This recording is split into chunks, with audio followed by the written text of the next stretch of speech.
cannot hope to succeed unless you embody the virtues. You must control your urges.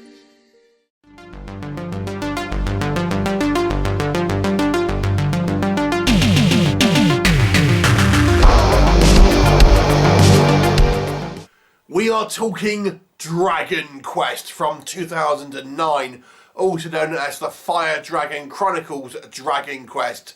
And this is directed by Marc Adkins, who is a prolific director for the production company The Asylum. And yes, this is an Asylum picture. Now, what attracted me to this movie is it actually has a pretty good cast of recognisable genre character actors, most of whom have done kind of fantasy work, including Marc Singer, of course, you know from the Beastmaster and the V kind of TV series. Brian Thompson, who you'll know from Cobra, Mortal Kombat Annihilation, things like that. And Jason Connery, yes, the son of Sean Connery, who has had his own dabble in the fantasy genre, and he played Robin of Sherwood in the third season of the Robin of Sherwood TV show here in the UK.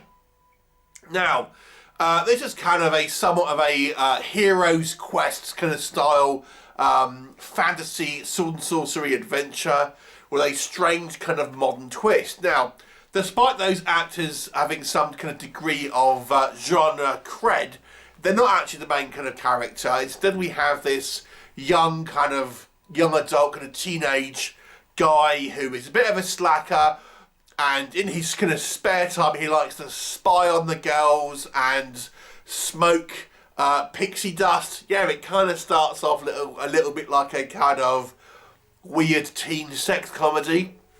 Bizarre. But he's ultimately tasked to go on a mission to retrieve a variety of gems that kind of fit in this amulet, infinity gauntlet kind of style, in hopes of defeating this evil sorcerer who's played by Brian Thompson, who has kind of raised this kind of fire dragon. Along the way, he meets a kind of a warrior woman and a kind of a mentor figure in Marc Singer's character, who is doing a bizarre Yoda-like kind of voice. Now, what will happen? You'll have to watch the movie and find out. So let's discuss. What do we think works in Dragon Quest? Now, the Asylum have kind of done a few fantasy movies, but they are obviously very low budget. And Marc Adkins spits out these kind of movies, well, he did with some regularity. I reviewed a few of his movies on this very channel. So what can I say in the plus column on this one then? Well, let's talk about that cast, because even though these recognisable actors have smaller roles, it's nice to kind of see them in a fantasy genre, especially Marc Singer, who of course is probably most famous for his role as Dar, the Beastmaster, in all three of those films. And it's nice to see him back in a kind of a fantasy kind of genre setting. This time, obviously now he's a little older, playing more of a kind of Obi-Wan style kind of mentor figure, even though he has some bizarre acting choices. And Brian Thompson, I have to say, was quite enjoyable as our villain, even though he more or less just kind of stands there. But his growls and facial expressions, I think, he's still got it in regards to kind of that. Don't see quite as much as kind of Jason Connery kind of is in and out of the movie fairly kind of soon. But, it's like, it was nice to see him again in a fantasy genre. One thing that's true of most Asylum movies, and this is small praise, I know, but they have a catalogue full of nice kind of establishing shots that the movie kind of tends to kind of use, along with a bunch of other ones. But there are some kind of nice kind of establishing shots here to give it this kind of sense of grandiose and things like that. However, there are some pretty good kind of location shooting that we have for this particular movie. These kind of rocky outcrops. I mean, I'm sure it's just in kind of California somewhere. But I have to say, it's kind of, it looks pretty good if you are familiar with the majority of kind of sword and sorcery movies that we had in the 80s, because it kind of all reminds you of that.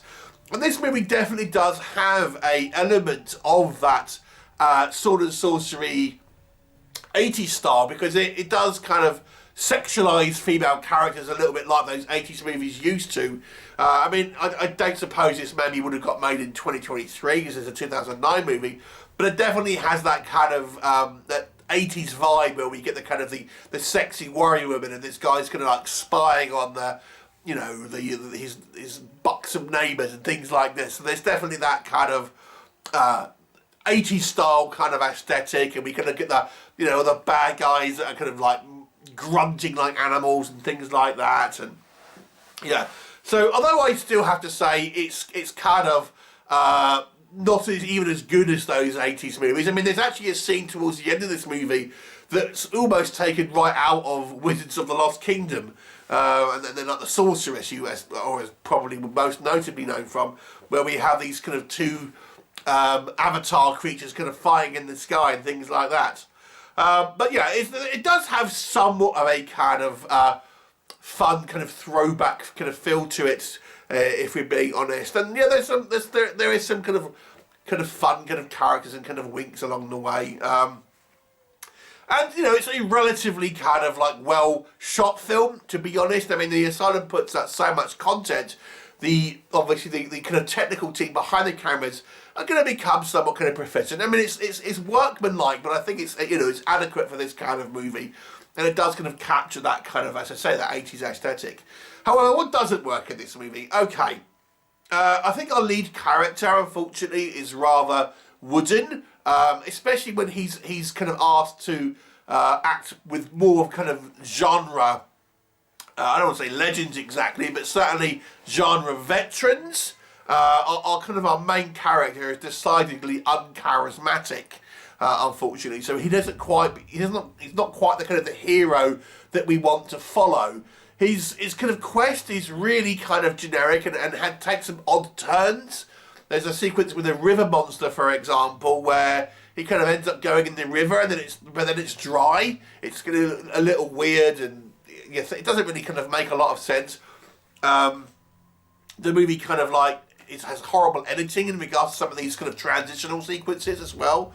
There are some odd choices. You know, like I said, we've got Marc Singer doing this weird Yoda voice for this kind of mentor character.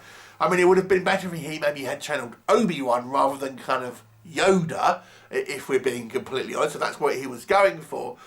But I don't know, maybe he just wanted to do something different, but I would have preferred him played it a little kind of straight. The two big issues, however, for me with this movie is there's not a lot of action in this movie. Now, for a sword and sorcery fantasy movie, you can go one of two ways. You can go sort of cerebral, and when I say cerebral, I'm thinking kind of Conan the Barbarian, if that makes sense, or kind of serious, even though that might not be kind of considered, you know, a cerebral film by many. Maybe thoughtful is maybe a better, you know, description. Or you can go action-packed, but this one does neither. You know, it's a very much a talky film with kind of people talking in a location, then talking in another location, or wandering through, you know, a location. Not a lot of kind of action. And we do get a couple of fights sprinkled in the movie, but they're very short, not particularly kind of well choreographed, and our final climatic battle has literally our hero versus Brian Thompson's kind of evil sorcerer character, literally kind of holding up their hands, remaining firmly on their 2 feet, just going and grimacing and kind of having this kind of CGI magic kind of coming out their hands. And that's your final battle. Okay, so yeah, it's not a particularly exciting movie. It's not really swashbuckling. There's not a lot of kind of action sequences involved in this movie. That's the big first major problem. The second major problem is the VFX. Now, Asylum, they're not known for particularly good VFX. Occasionally, I would say you get some passable VFX. Now, this one, the kind of like the dragons, for example, the magic, it looks like cheap drop-in effects, or even cartoons when it comes to the dragons. I mean, they are terrible.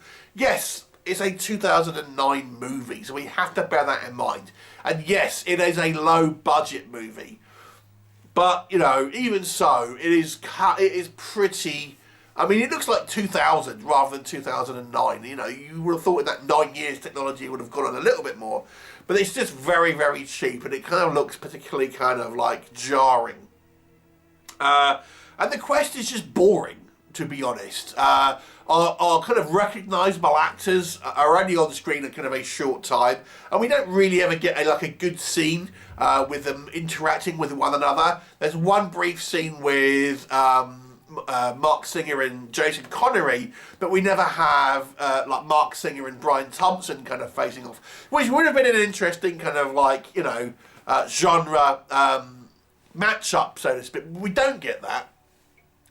So ultimately, it's a very dull movie. I think there is elements here and there which I think could have been interesting, but it's a kind of a very by the numbers script, and unfortunately with a very kind of uncharismatic lead, a kind of dull storyline, poor effects, and not nearly enough kind of action sequences, and just lots of, as is true with very many Asylum movies, lots of kind of like dialogue scenes talking about gobbledygook and prophecies and how the power is within you and all that kind of good stuff.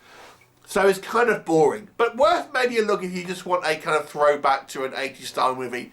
But I still think those 80s style movies are more entertaining than this one.